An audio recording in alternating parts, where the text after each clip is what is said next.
I was really surprised or not recently when I saw a statistic that said over 60% of people who start writing a book quit in the middle. And do you want to know why that is? It's because the middle can be hard. It can get bogged down. And it's really important to understand the turning point that happens at the midpoint of your story. And I'm going to be talking to you today about three major types of midpoints that will help you not quit on your book.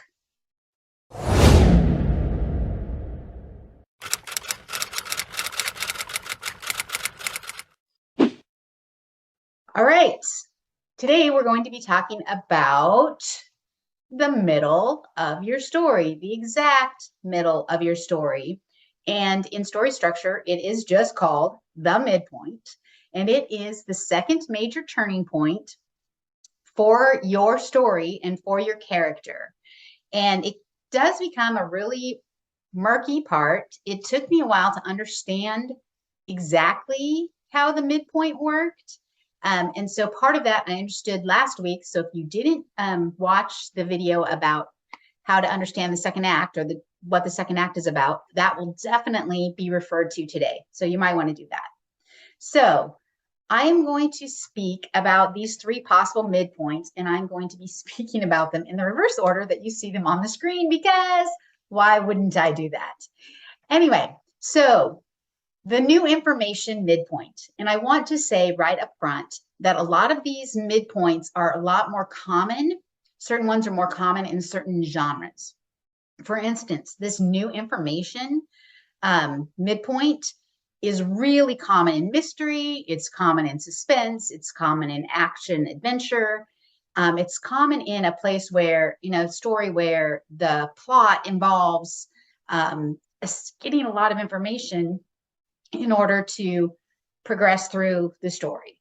So it will, the other thing I will say about it is it will work in any genre. I've used it in the multiple genres that I've written before, and it does work. So what does this mean, new information? Well, it means that the hero, so if you have multiple perspectives, and maybe you have one from an antagonistic viewpoint, then this is talking about the hero. The hero discovers new information, and this new information gives them the aha moment that they can change from reacting, which, remember, I talked about last week, is what happens in the first part of the second act, to acting purposefully, to making a plan and saying, no, this is what I need to do. Okay, now that I know this, this is what I need to do next.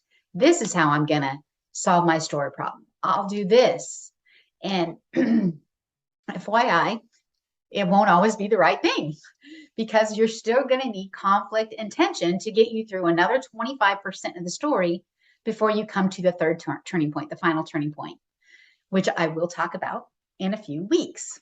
So the second type of midpoint comes when you have a villain plot, okay? When there's a villain that you're narrating, or even if you're only narrating from your hero's point of view, they face off with the villain, okay? So what happens is they face off and the villain wins, but it's a small battle, but it's an important battle, all right? For whatever reason, your hero and villain are thrown together and they face off, and of course your villain wins, because at this point in the middle of your story, they are still stronger. They still have all the answers. They still have the upper hand. And the thing about this plot that will actually help it work in other than stories like fantasy and suspense and adventure, where you actually have a villain who might be going up against your character, is that any sort of defeat can work as this. So say your character has a big presentation and they fail, so they don't get the job that they applied for. That can work as a midpoint, even though it's not necessarily a villain plot. So I did want to explain that, because I know for me, of course, I wrote fantasy when I first started, But I know when I switched over and started writing more women's fiction and romance and historical fiction, I went, wait, but if I don't have a real antagonist, then how do I do this midpoint? So that's one reason too why I wanted to explain these different types of midpoints, because if you watch or you follow like the hero's journey plotting structure, it will definitely refer often to the antagonist and how that works with your plot. But for most of us, it only really mostly matters how our hero or heroes, if you're writing from more than one point of view, respond and how their character arc is working out over the time. So any failure that they have can work as the same as this villain plot, where they are defeated, they've tried, they've failed, but it needs to be a failure that doesn't defeat them mentally, that inspires them somehow. They learn from it enough to become then the attacking force that happens in the second half of the second act. I hope that makes sense. And if it doesn't, please feel free to drop your questions below. I'm always happy to address and explain better whatever your questions are about these lessons that I'm giving. And then the most common midpoint that I've heard referred to from story structure gurus is this man in the mirror moment. And that is exactly how James Scott Bell will refers to it. And I believe he wrote a book called Writing Your Novel from the Middle.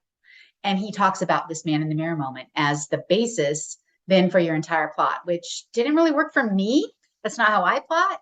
But if you're struggling to find a way that works for you to plot your story, I recommend the book. I mean, Scott Bell, he's a genius as far as it comes to story structure and turning out good quality work. So in the man in the mirror moment, it's exactly what it sounds like, right? There's a mirror moment. Something happens in the story, an event, and your hero catches a glimpse of what life might be like if they could stop being afraid of whatever their fear was that you created in your story equation character diagram. If he could stop believing the lie that was caused by his dark moment story. So he has this moment where he catches a glimpse of that. So one way that's very common is someone tells him, well, you know, if you stop believing that you didn't deserve love, you could live happily ever after with this person. And that someone might be their mother, their best friend, a mentor figure. Okay, so someone can actually tell them that. And then what happens after that is you do need that sequel where the character digests this wisdom that he has learned, whether it's from someone or from an experience, an event that happens that helps him catch a glimpse of it.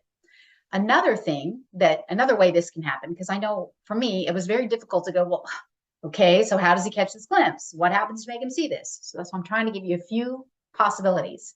So another possibility is that something happens that mimics what happened to him in his dark moment story. But this time the outcome's different. So if he's a fireman who his dark moment is when he couldn't pull his partner out in time because he died, so he thinks that he isn't a good protector. Maybe now he goes into a rescue and it's really the same. The smoke's hard, but he manages to pull the victim out and he saves them. So he goes, wait, maybe I am a good protector because this time it was different than how it was that time. Okay, I hope that makes sense a little bit. If you've been following how I do the character diagram and how I outline that, because I'm using those examples here.